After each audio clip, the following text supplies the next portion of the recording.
सुबह से आप देख रहे हैं कि डीएमके ने इस सरकार की क्या हालत की है। सरकार के मैनेजर्स जो है वो कह रहे हैं साहब बिल्कुल दुरुस्त है सरकार की हालत, कोई दिक्कत नहीं है, सरकार एकदम सुरक्षित है, कोई समस्या नहीं है सरकार के साथ।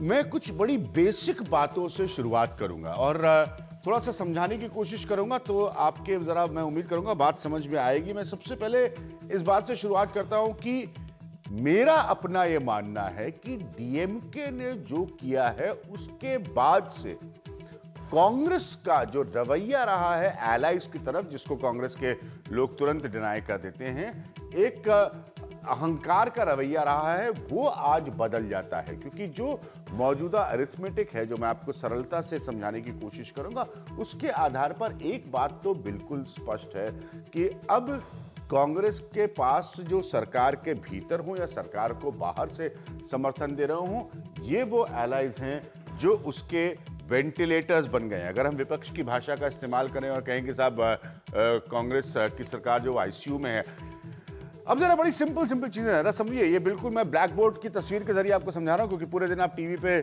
पाई चार्ट की तरह के बहुत सारे ग्राफिक्स देखते हैं। सरकार में शामिल होने की तस्वीर देखिए, उसमें कांग्रेस की जो अपनी स्ट्रेंथ है वो 203 सांसदों की है। ये कांग्रेस की अपनी स्ट्रेंथ है। इसमें एनसीपी अगर आप जोड़ते हैं तो ये 212 हो जाती है। सरकार में शामिल लोगों की बात कर रहा हूं मैं। अगर इसमें आप आरएलडी जोड़ते हैं तो ये 217 हो जाती है। सारे लोग जो गवर्नमेंट के साथ हैं, नेशनल कॉन्फ्रेंस जोड़ते हैं तो वो 220 हो जाती है। ये संख्या आप देखिए कैसे बढ़ती जा रही है।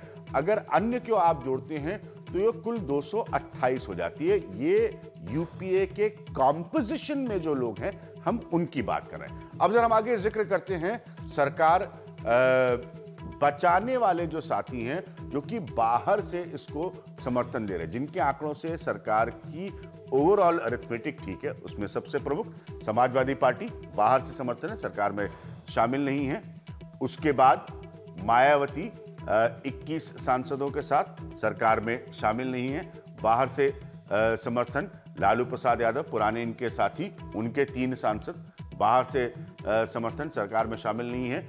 जेडीएस 3 सांसद बाहर से समर्थन, सरकार में शामिल नहीं है। और निर्दलीय 9। ये सारा आंकड़ा कुल मिलाकर 58 का बनता है। यानी कि जो मैंने पहले आपको आंकड़ा दिखाया और ये जो आंकड़ा हुआ, इसके आधार पर सरकार के मैनेजर्स इस बात का दावा कर रहे हैं कि सरकार पूरी तरह से सुरक्षित है, सरकार को कुछ भी नहीं हो रहा है डीएमके के फैसले से। ये है सबसे बुनियादी बात। डीएमके ने किस इशू को चुना वो डीएमके का अपना फैसला है, किस तरह से वो सरकार से डील कर रही है ये उसका अपना फैसला है। लेकिन ये सारी तस्वीर जो सबसे अहम पॉइंट रखती है वो ये है कि किस तरह से एलाइज जो है वो बहुत ही महत्वपूर्ण हो गए हैं अब इस यूपीए के बने रहने में। मैं आज के अपने पैनल से आपको मिलाना चाहूंगा। मेरे साथ ओम थानवी साहब यहाँ पर मौजूद हैं, एडिटर जनसत्ता। मेरे साथ कुछ देर में उर्मिलेश जी होंगे, एक सीनियर जर्नलिस्ट, पॉलिटिकल एनालिस्ट। मेरे साथ कुछ देर में राजीव प्रताप रूडी होंगे, जो कि भारतीय जनता पार्टी के स्पोक्स पर्सन है। शैलेंद्र कुमार जी हैं, सीनियर लीडर है समाजवादी पार्टी के। और मेरे साथ हरीश रावत साहब हैं, जो पार्लियामेंट्री अफेयर्स मिनिस्टर रह चुके हैं, एक सीनियर लीडर है कांग्रेस के और मौजूदा मिनिस्टर हैं वाटर रिसोर्सेज के। हरीश रावत जी, ऑपोजिशन इस बात को बार बार प्ले अप करने की कोशिश कर रहा है और उसका अधिकार भी है ये कहने का कि आपके पास आंकड़े हैं लेकिन रसूख नहीं है, इकबाल नहीं है इस सरकार में बने रहने का। देखिए, इकबाल हमेशा संख्या से आता है लोकतंत्र के अंदर, और संसद में हमारे पास पूरा बहुमत है। हमारे बहुमत को कुछ नहीं हुआ है। हमारे सहयोगी सब हमारे साथ हैं और उन्होंने हमको 2 सिद्धांतों के आधार पर मोटे तौर पर समर्थन दिया था पहले भी, जो चाहे हमारे गठबंधन में सम्मिलित हों या गठबंधन को बाहर से समर्थन दे रहे हों। एक राजनीतिक स्थिरता देने में यूपीए सक्षम है, और दूसरा जो है हम एक सेकुलर अच्छी सरकार देश को दे सकते हैं, और उनका विश्वास हम पर बना हुआ है, और इसलिए सरकार को कहीं से भी कोई आंच नहीं है। यदि हमारे विपक्ष के मित्रों को लगता है कि हमारे पास संख्या नहीं है, और वो तो कंक्लूजन पर आ रहे हैं, रसूख तो तब खत्म होता है जब संख्या ना हो। तो यदि वो हमारी संख्या को टेस्ट करना है, ये तो वो टेस्ट करते रहते हैं। आज भी उन्होंने टेस्ट करने की कोशिश की, तो वो उनके हाथ बंधे हुए नहीं हैं इस मामले में, और वो जानते हैं कि अपनी सीमाओं को। मेरे साथ शैलेंद्र कुमार जी हैं। शैलेंद्र जी, एक चीज मैं आपसे जानना चाहूंगा कि अब जो स्थिति है उसमें आप तो वेंटिलेटर हैं, आप वो वेंटिलेटर हैं जिस पर इस सरकार की सांसें चलेंगी। क्या आपको भी लगता है कि इस सरकार का इकबाल बने रहने का कमजोर हुआ है? आप इसका समर्थन कर रहे हैं?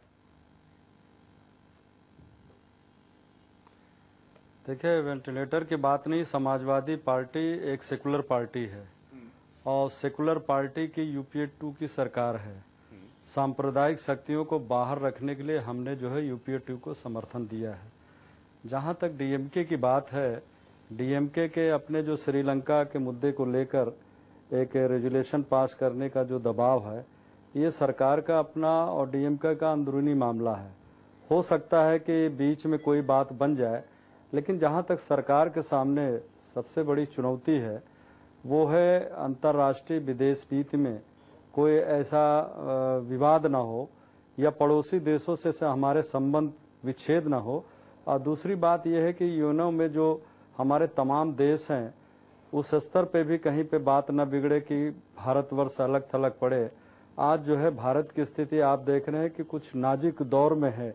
हमारी विदेश नीति में कहीं पे कोई कमजोरी ना पाए, इसके लिए प्रयास करना पड़ेगा। और जहां तक समाजवादी पार्टी की बात है, समाजवादी पार्टी सांप्रदायिक शक्तियों को बाहर रखने के लिए सेकुलर जितनी भी हमारी पार्टियां घटक दल हैं, उनको हम लोग समर्थन देने के हम लोगों ने वो की है। और जहां तक उनके अच्छे कार्य होते हैं उस पर हम लोग उनकी तारीफ भी करते हैं, और जहां विरोध की बात होती है हम फ्लोर में जाके भी सरकार का विरोध करते हैं, ऐसी बात नहीं है।